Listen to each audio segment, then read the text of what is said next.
Hi everyone. అందరూ ఎలా ఉన్నారు? బాగున్నారా? నేను కూడా చాలా బాగున్నాను. ఈవెన్ ఈరోజు నా వాట్సాప్ స్టేటస్ వచ్చేసి అమ్మ గురించి అనమాట. అమ్మ గురించి అంటే అమ్మ ప్రేమ గురించి. ఈ ప్రపంచంలో అమ్మ ప్రేమ చాలా గొప్పది. ఈవెన్ అది అందరికీ తెలుసు. బట్ కొంతమంది అనమాట, అమ్మ నన్ను సరిగ్గా చూసుకోవట్లేదు, నేనంటే అమ్మకు ప్రేమ లేదు, అమ్మ నన్ను అర్థం చేసుకుంటలేదు అని కొంతమంది ఫీల్ అవుతుంటారు. అమ్మని నువ్వు అర్థం చేసుకోవాలి ఫస్ట్. అమ్మ ప్రేమ ఏంటి? ఇప్పుడు సపోజ్ నీ ప్రాణం పోతుంది, నువ్వు బతకవు, ఈ పని చేస్తే నువ్వు బతకవు అని ఎవరైనా నీకు చెప్తే నువ్వు ఆ పని చేయగలవా? ఆలోచించు. చేయలేవు. నేననే కాదు, ఎవరు చేయలేరు. కానీ అమ్మ కడుపుతో ఉన్నప్పుడు బ్రతుకుతుందో చనిపోతుందో ఇవన్నీ ఎవరికి తెలియదు. ఈవెన్ నా కళ్ళ ముందు నేను చాలా చూశాను కూడా. ఎంతోమంది ప్రెగ్నెంట్ లేడీస్ చనిపోవడం, డెలివరీ కాలేక ఆయాసం వచ్చి హై బీపీ వెళ్ళి చనిపోయిన వాళ్ళని నేను చాలానే చూశాను అనమాట.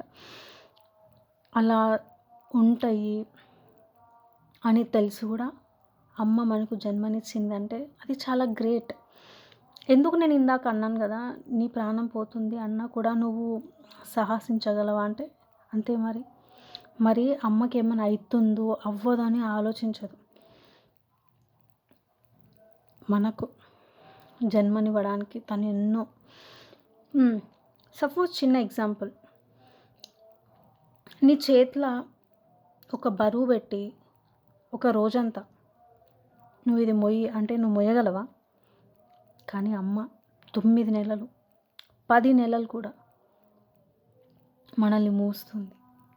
కానీ ఆ మోసేదాన్ని కూడా తను సంతోషంగా, ఇంత సంతోషంగా అంటే ఏదో ఒక క్వీన్ నా కడుపులో ఉంది అన్నట్టు అమ్మ ఎంతో సంతోషంగా, ఎంతో గ్రేట్ఫుల్గా ఫీల్ అవుతుంది. అలాంటి అమ్మకి ఈరోజు మనం టైం ఇవ్వట్లేదు. ఎందుకు ఇవ్వట్లేదు? మా అమ్మ నన్ను అర్థం చేసుకోలేదు, మా అమ్మ నన్ను చిన్నప్పుడు తిట్టింది, కొట్టింది, నన్ను అలా చూసుకుంది, ఇలా చూసుకుంది అంటే ఏ కన్న తల్లి అయినా తన బిడ్డను చెడిపోవాలి, చెడగొట్టాలి, చదువు చెప్పించకూడదు అని ఎవరు అనుకోరు. అప్పుడున్న సిచ్యువేషన్స్కి అది కరెక్ట్. ఎందుకంటే ఈవెన్ ఇప్పుడు మనము బ్రతుకుతున్న జీవితం, మన జీవితాన్ని దాటుకొని అమ్మ, నాన్న, అక్క, అన్న వీళ్ళందరూ మన ఇప్పుడు ఈ వయసు, ఇప్పుడు నేను ఉన్న వయసు, మీరున్న వయసు, ఇవన్నీ మన పెద్దవాళ్ళు, అమ్మ వాళ్ళు కావచ్చు, అన్న వాళ్ళు కావచ్చు, దాటి వెళ్ళిపోయారు కూడా. కాబట్టి చిన్న ఎగ్జాంపుల్, ఇప్పుడు మనం చదువుకున్నాం, చిన్న పిల్లలు ఉన్నారు, ఈవెన్ నర్సరీ పిల్లలు, మన పుట్టిన పిల్లలు, మన అక్కకు పుట్టిన పిల్లలు, అన్నకు పుట్టిన పిల్లలు ఉంటారు. వాళ్ళకి మనం ఏబీసీలు నేర్పిస్తాం. ఎందుకు నేర్పిస్తున్నాం వాళ్ళకి? మనం అది నేర్చుకున్నాం కాబట్టి వాళ్ళకి అది నేర్పిస్తున్నాం. మనం అది నేర్చుకోకుండా వాళ్ళకి ఎలా నేర్పిస్తాం? నేర్పించలేం. ఈవెన్ ఇది కూడా అంతే. అమ్మ ఒక మంచి మాట చెప్పినా, ఏం చెప్పినా అది మన కోసమే. మనం ఆలోచించాలి. అంటే మనకు అప్పుడు ఆలోచించేంత బుద్ధి ఉండదు. ఎలా అంటే యాటిట్యూడ్, నాకు అన్నీ తెలుసు, నాకు ఎవరు చెప్పకూడదు అని అంటాం. మనం ఒక అమ్మాయిన తర్వాత మనకు అన్నీ తెలుస్తాయి.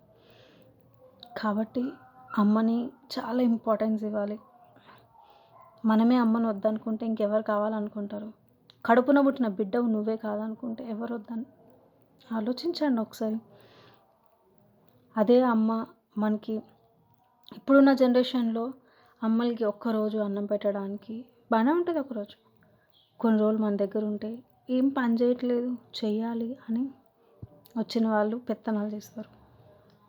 ఆమె నిన్ను కని పెంచి ఇంత పెద్దవాడిని చేసింది, ఏమన్నా విసిగించుకుందా? నువ్వు పని చేస్తేనే నీకు అన్నం పెడతానేమో అనిందా? అనదు. కడుపు తీపి ప్రేమ. ఆలోచించండి. అమ్మ అంటే అమ్మ అంతే. ఆకాశానికి ఎలా హద్దు ఉండదు, భూమికి ఎలా ఎండ్ అనేది లేదు. అలా అన్నమాట అమ్మ ప్రేమ. కొంతమంది రోజు ఫ్రెండ్స్కి కాల్ చేసి ఊరికే వేస్ట్ మాటలని, తిన్నావారా, ఏం చేస్తున్నావు, బయటకు పోదామరా, ఇలాంటి మాటలు. అదే మీ అమ్మకు ఫోన్ చేసి తిన్నావా అమ్మ, ఏం చేస్తున్నావు, మాట్లాడమ్మా అని ఒక్క నిమిషమన్నా కాల్ చేస్తున్నావు. ఒకసారి ఆలోచించుకోండి. అమ్మ గ్రేట్. అమ్మను అర్థం చేసుకోండి ఇప్పటికైనా. Thank you.